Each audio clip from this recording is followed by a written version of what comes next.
c'est d'avoir une entité départementale attachée au département de la Haute-Saône. Voilà, donc c'est une association qui est née dans les années 80. Mais en tout cas, en Franche-Comté, il n'y en a qu'une, c'est celle de Haute-Saône. Et c'est vraiment une des particularités de ce département que d'avoir fait le choix de créer cette structure de développement culturel. La bulle, au sein de la dîme, c'est tout, c'est rien, puisque c'est un objet qui vient et qui part. C'est une idée qui est venue, au fond, après une longue phase de travail dans le monde rural.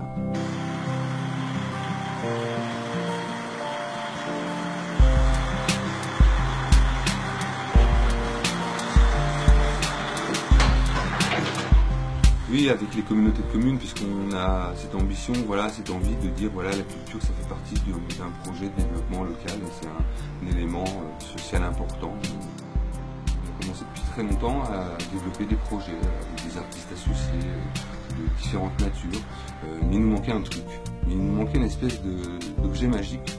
Donc la bulle, elle est née de cette idée-là. De se dire, voilà, dans ces espaces ruraux, montrer des spectacles, c'est bien, mais si on peut les montrer dans un lieu adapté, c'est encore mieux. Et ce qui est encore mieux encore, c'est si ce lieu qui vient s'installer dans le territoire est en soi quelque chose d'un peu spectaculaire, d'un peu magique, c'est encore, voilà, c'est vraiment ce que l'on recherchait avec cette bulle.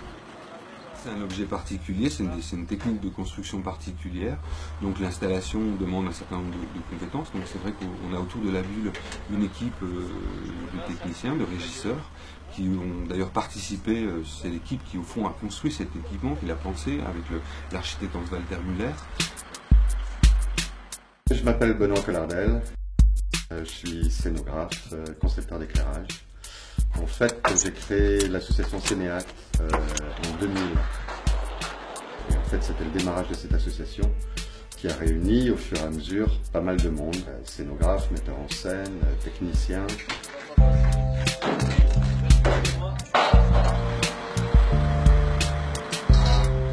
Et en 2006, quand Fabrice Creux m'a demandé de lui imaginer un théâtre itinérant, j'avais entendu parler d'Hans-Walter Müller par une amie architecte et qui m'a dit un gonflable, ça pourrait être une très bonne idée, adresse-toi à Müller.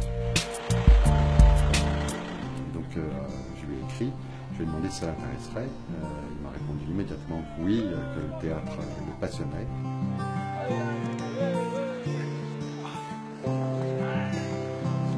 Hans-Walter Müller, c'est un architecte et un ingénieur qui est vraiment à l'origine, à l'initiative de ce principe de gonflable, mais qui en a vraiment inventé le principe, qui vit lui-même sous un gonflable depuis 35 ans et qui est un inventeur permanent, qui est au service de l'imagination, au service de la création, de l'innovation et qui associe ce qui nous va nous très bien au sein de Cinéacte, l'art et la technique. Entre la côté artistique et architectural, moi je fais pratiquement pas de différence, mais il y a chez moi quand même une dominante. L'architecte, ici obligatoirement ça vient parce que je suis diplômé comme ingénieur et architecte et c'est pour cela automatiquement j'ai en moi l'idée de créer des espaces. Ça veut dire que je suis venu vers les gonflables comme quelqu'un comme un enfant qui joue.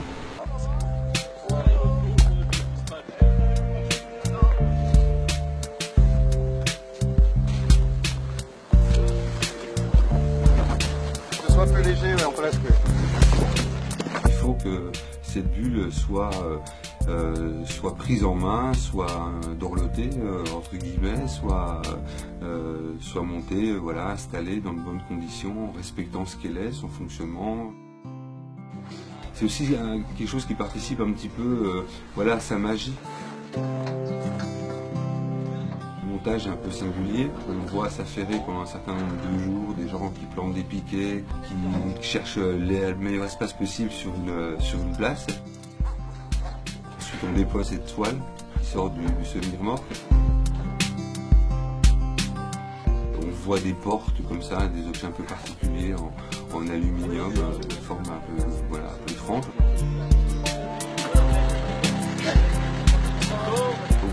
moment, hop, la bulle se gonfle et enfin on comprend ce que c'est.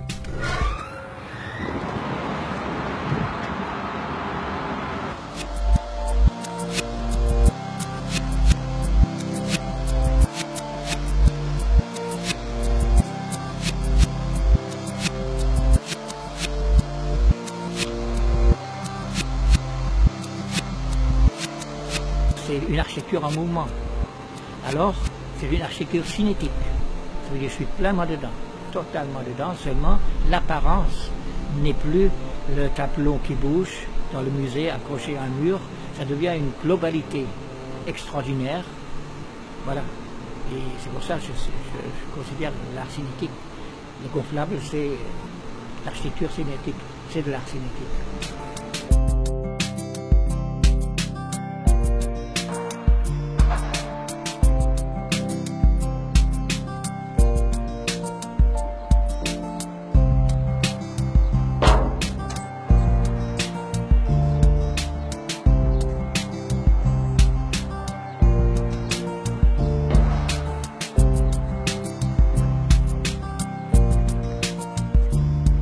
On aime bien travailler ensemble sur ce qui est ça.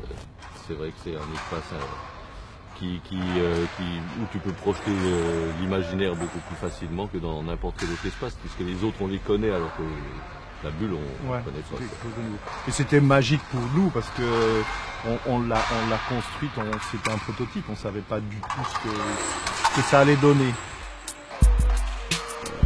On a hésité sur la scène et les gradins et Hans-Walter Müller avait une proposition particulièrement attrayante de planches triangulaires, donc on restait dans le système de triangle pour la scène et les gradins, assez léger, très intelligent sur le montage, très solide.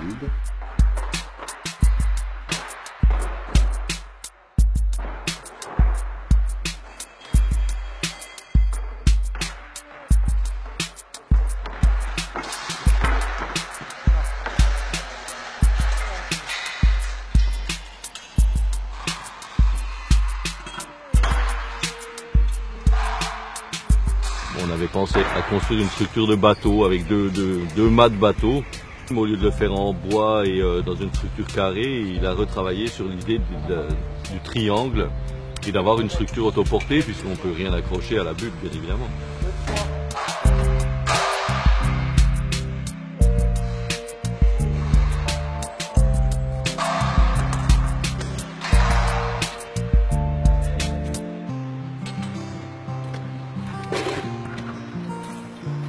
On a toujours essayé d'allier et l'esthétique et l'intelligence de la construction.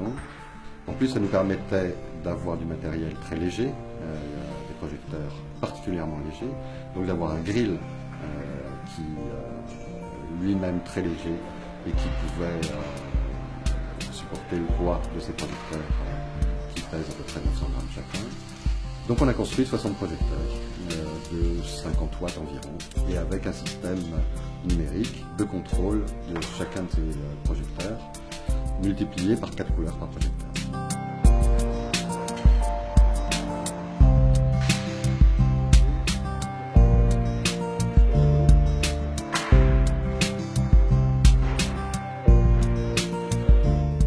Tout ça a quand même extrêmement bien fonctionné.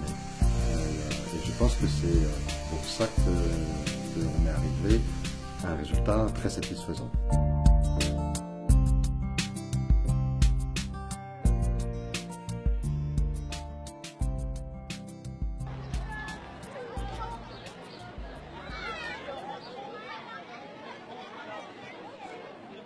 La bulle a été remplie à chaque fois avec les locaux et ça c'est vraiment essentiel parce que ce projet on l'a fait pour ça. Cette bulle on l'a construite pour vraiment s'implanter dans des endroits un peu déserts, déserts au sens de absence de lieux culturels, d'équipements culturels. Et donc on a vraiment voulu faire cette bulle pour eux et voir qu'au fond c'est cette population qui vient, ça c'est rassurant. On sait très bien qu'il ne suffit pas de mettre un spectacle devant une population pour que les choses fonctionnent. C'est vraiment tout un travail de fond à mener en amont pour que la rencontre puisse se faire dans de bonnes conditions et réellement avec les artistes et avec les expressions artistiques qu'ils produisent. tous les artistes qui travaillent avec nous autour de ce projet de la bulle, pendant des mois qui précèdent l'arrivée de la bulle, ces artistes sont déjà identifiés des populations, travaillent avec le jeune public local, avec les habitants des territoires. Et la bulle vient vraiment parachever une démarche. C'est aussi leur donner le temps de s'approprier ce qu'est un univers artistique, ce qu'est un artiste. Et je trouve que quand le spectacle arrive après cette phase-là, ça a une portée beaucoup plus forte et beaucoup plus durable dans les transformations, dans les envies qu'on peut susciter auprès des populations locales.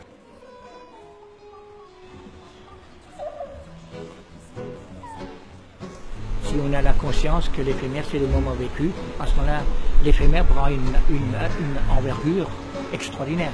Et à ce moment-là, l'éphémère a une toute autre notion de pensée que ce qu'on a l'habitude d'avoir.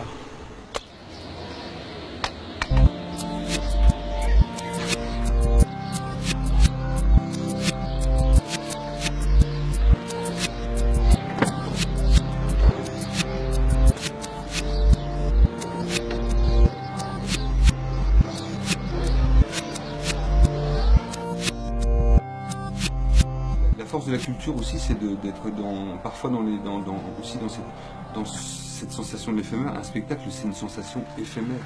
Ça dure très peu de temps et pourtant ça peut nous marquer pour la vie. Et moi j'espère que quand cette bulle vient à un endroit donné, elle marque les gens, je sais pas, c'est une marque pour la vie, c'est un peu ambitieux de dire ça, mais j'espère qu'elle les marque pour longtemps.